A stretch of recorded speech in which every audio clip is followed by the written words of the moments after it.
We want to bring in Oscar Munoz, who is former CEO and chairman for United Airlines, also a CNBC contributor.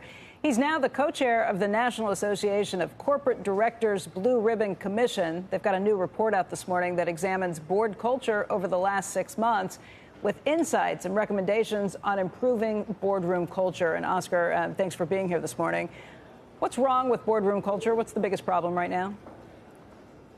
No, it's not that it's the biggest problem. It's a recurring issue. I think we seem to be faced as board members with a constant set of crises. I think the term I learned over the last few months is perma-crisis. And because of those issues in the boardroom and within corporations, it's important for the board to constantly have sessions and meetings to sort of help and guide the company. In this particular report, as directors, we always have an oversight sort of level of responsibility that we discuss and talk with management about a bit of turning the tables, if you will, on us as directors to create structure and make it more of a intentional sort of culture development as opposed to something that happens out of some of these crises. So we've set up structures, we've gathered people from around the country, real great board directors. We've come up with some great findings and, importantly, great recommendations for other directors to potentially follow in their own boardrooms. What's the biggest recommendation? And I will say, look, the view in a lot of places is that boardrooms, the biggest problem is they rubber stamp things that come from the CEOs. How do you get around doing that? How do you make it so that the board can actually make decisions and drive the discussion of what's happening at the company? I'll tell you, with that particular concept, I don't see, and the people that I spent the last 6 months with, I don't see a lot of concept of worried about rubber stamping. I think boards are infinitely more engaged and involved. But I think the conversations around how and when you take those actions, and structurally, the report is broken into 3 different places. What is the optimal board culture you want to have? How do you onboard directors and teach them about that? How do you set up behaviors and norms as to how you act every day? And then we have a 3rd section that's probably a little edgy. And when that doesn't work out, how do you go through the steps of potentially removing or advising or counseling, performance review, if you will, with different directors upon potentially taking action, if you will. So the conversation spans that whole wheel of activity, very, very similar to what we would ask people to go ahead and inside companies do for themselves. You guys must have looked at case studies of things that went terribly wrong in boardrooms, things that went really right. Can you give us maybe an example of each that helped you come up with these recommendations? No, you know what? There was 24 different directors representing 70 different companies, so everyone had conversations. So, for instance, proxy battles would be a really good example of when that hits you.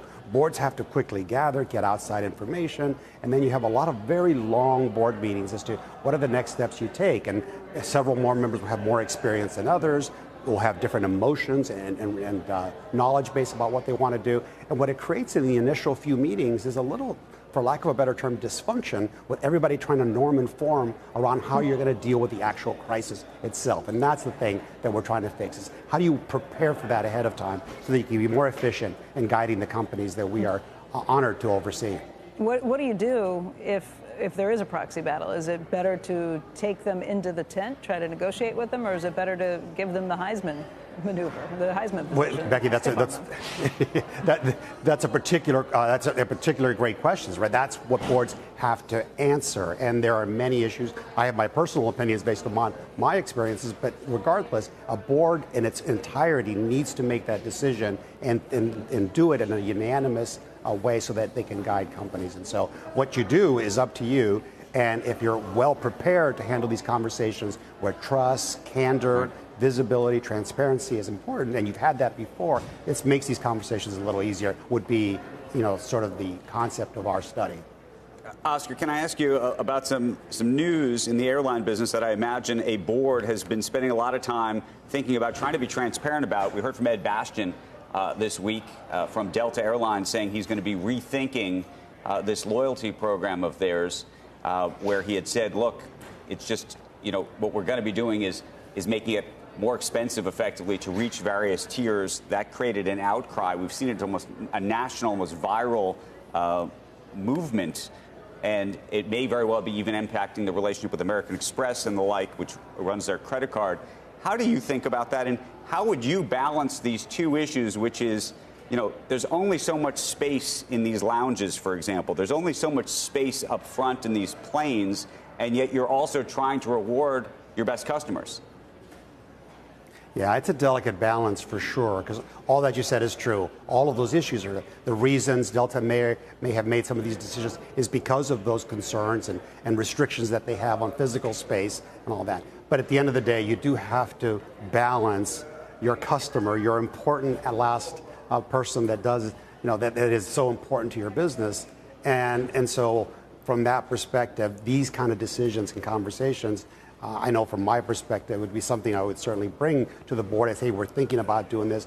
Here are the potential ramifications. Here's how we're going to manage them. And I'm actually great. It's great to.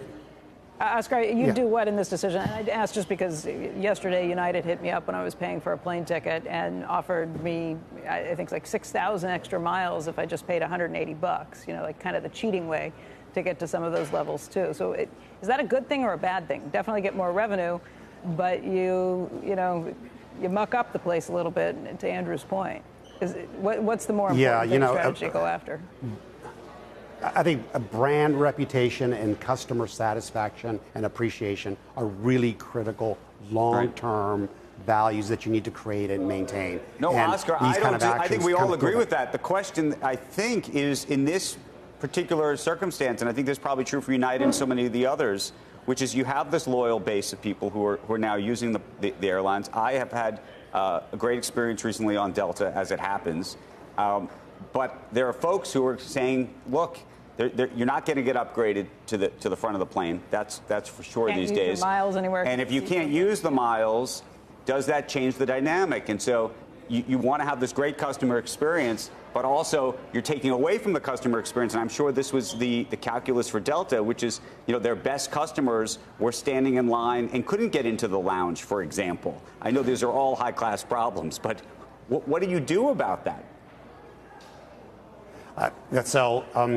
My assertion would be that you find, again, it's easy to stand on the sidelines, right, and go back and say, I wouldn't have done what just happened. I think there's a level of customer interaction and conversations that you need to have to help them understand what the issue the company faces and then think of ideas of how to manage that. Because it isn't just, you can't go from everyone's welcome to what feels like everyone is not welcome in this case. And that's what created this, where I didn't feel included in this conversation as a customer, therefore I'm going to have that backlash. So the actual thing to do would be specific to each company and how they think, but involving the customer in that conversation to some degree would have been my approach.